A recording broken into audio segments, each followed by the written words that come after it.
Nu, viņi maksimāli ieskrējās no paša sākuma. Un mēs vispār nevarējām uzsvert ritmu.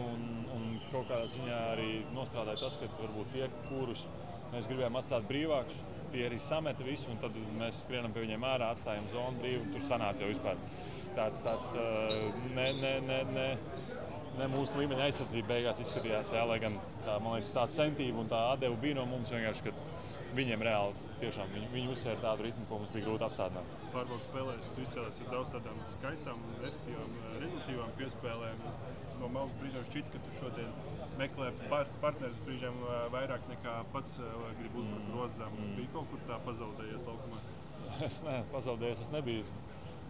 Bet jā, meklēju, mēģināju atrast kaut kādas opcijas. Likās, ka pievērš ļoti lielu uzmanību man, jā, un tad es arī mēģināju kaut ko atbrīvot. Bet ir lietas, ko Točina varēja pielikt pagaidušās, ko varēja Točina pielikt. Tā kā man ir jāuzsver labāks ritms uzbrukumā, un es domāju, tad viss būs kārtībā. Izskatījās, ka pirmajā puslaikā praktiski nereiz netikām pie tava posta. Otrajā puslaikā uzreiz jau bija pāris epizodes, ko pamainījāt puslaikā, un kāpēc varbūt tāprāt pirmajā puslaikā uzreiz nesanāca? Pirmā puslaikā es slipoju visu laiku, un mēs īsti neko nedabūjām. Es sapratu, ka tas slips īsti nedarbojās. Kaut kādu nelielu to